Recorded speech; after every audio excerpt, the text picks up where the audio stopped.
Good morning to all of you. पिछले video में देखिए हम लोगों ने डिस्कस कर लिया था कि सांख्यिकी क्या है, उसके डिफिनेशंस क्या है, उसका मतलब क्या है, उसके ऑरिजिन के बारे में, और साथ ही साथ हमने कुछ सांख्यिकी पद के बारे में डिस्कस किया था। आज हम लोग जानेंगे कि कृषि के क्षेत्र में सांख्यिकी का उपयोग क्या है। तो इसका जो सबसे पहला उपयोग है वो हमको शासन के लिए दिखाई देती है। शासन का मतलब यहाँ पर सरकार से। देखिए सरकार के जो बहुत सारे जटिल समस्याएं होती हैं, जैसे फॉर एग्जांपल हम लोग बात कर सकते हैं कि वेतन और महंगाई भत्ता हो गया, मूल्य नियंत्रण हो गया, जनसंख्या हो गया, जीवन मृत्यु दर हो गई, आयात निर्यात हो गया, उद्योग नीति निर्धारण हो गया, ठीक है, बजट का निर्धारण हो गया। तो इन सभी जटिल समस्याओं का समाधान करने के लिए सांख्यिकी का एक तरीके से उपयोग किया जाता है, ठीक है। दूसरा पॉइंट है वाणिज्य एवं उद्योग के क्षेत्र में। जब हम लोग वाणिज्य और उद्योग के क्षेत्र में इसकी बात करते हैं तो वाणिज्य के क्षेत्र में जैसे वस्तुओं की पूर्ति हो गई, उनकी मांग हो गई, इन चीजों का पूर्व अनुमान लगाने में, क्रय विक्रय की जो नीति है उसका निर्धारण करने में, और साथ ही साथ यहाँ पर एक सबसे इंपॉर्टेंट पॉइंट हम लोग ले सकते हैं जो कि क्वालिटी कंट्रोल से रिलेटेड है, जिसको हम लोग गुण नियंत्रण बोलते हैं। तो इन सभी चीजों में सांख्यिकी की सहायता ली जाती है। नेक्स्ट पॉइंट है कि किसी फसल की विभिन्न प्रजातियों की तुलना करें, ठीक है। जैसे हम लोग जेनेटिक्स की बात करें, ठीक है, तो वहां पर क्या होता है कि किसी फसल की जो विभिन्न प्रजाति है, फॉर एग्जांपल जैसे मान लीजिए कि हमने दो अलग अलग चीजों को ले लिया, फसल ए या फिर फसल बी, तो उन फसलों की हम क्या करते हैं, यहाँ पर एक तरीके से दोनों के गुणों की एक तरीके से कंपैरिजन किया जाएगा कि दोनों में कौन एक दूसरे से बेहतर है। नेक्स्ट पॉइंट है कीटनाशक आदि का विभिन्न फसलों पर प्रभाव ज्ञात करने का, ठीक है। कीटनाशक का विभिन्न फसलों पर कैसा प्रभाव पड़ रहा है, वह हमारे लिए कितना एक तरीके से उपयोगी साबित हो रहा है, और साथ ही साथ उस कीटनाशक के जो विभिन्न स्तर है उन स्तरों का पता लगाने में भी हम लोग सांख्यिकी का उपयोग करते हैं। नेक्स्ट पॉइंट है मौसम का पूर्वानुमान। जो मौसम का पूर्वानुमान किसी के क्षेत्र में लगाया जाता है वहां पर भी हम लोग सांख्यिकी का उपयोग करते हैं, क्योंकि बिना आंकड़े के हम लोग मौसम का पूर्वानुमान नहीं लगा सकते, ठीक है। तो जब हमको मौसम का पूर्वानुमान लगाने की आवश्यकता पड़ेगी या हमको पड़ती है तो वहां पर हम लोग क्या करते हैं कि आंकड़ों को इकट्ठा करते हैं और उन आंकड़ों के आधार पर एक प्रेडिक्शन हम लोग बनाते हैं, ठीक है, और वहां पर फिर हाइपोथेसिस के आधार पर हम लोग उस मौसम का पूर्वानुमान करते हैं। और केवल मौसम के पूर्वानुमान में नहीं बल्कि वर्तमान और भविष्य का जो पूर्वानुमान है वो भी सांख्यिकी के आधार पर ही किया जाता है।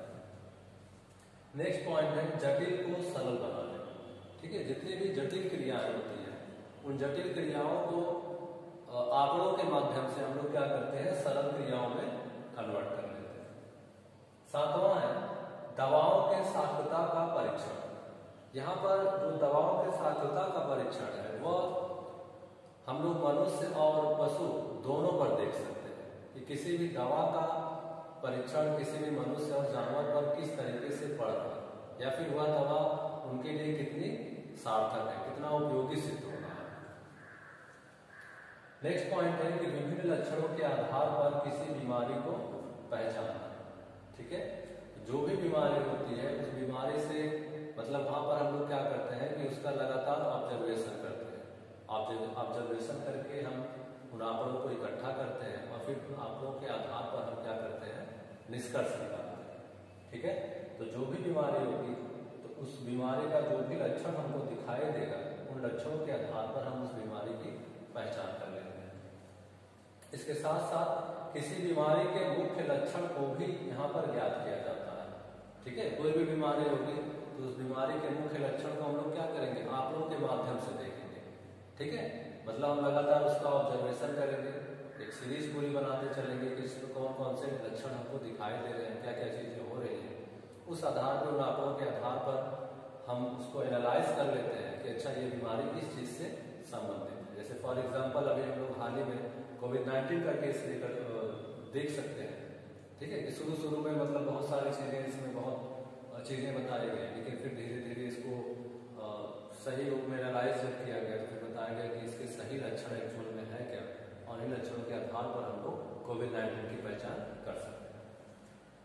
नवा हो गया। 10वां है कि अनुसंधान के क्षेत्र में, ठीक है। तो अनुसंधान जैसा कि हम लोगों ने पहले ही डिस्कस कर लिया है कि जो हमारा सांख्यिकी है वो हर क्षेत्र में इसका उपयोग किया जाता है। कोई भी क्षेत्र हो, चाहे वो साइंस हो, चाहे वो हमारा साइकोलॉजी हो, चाहे एजुकेशन हो, चाहे एग्रीकल्चर हो, ठीक है। तो सभी चीजों का एक ही फंडा होता है और वो क्या है? अनुसंधान, रिसर्च।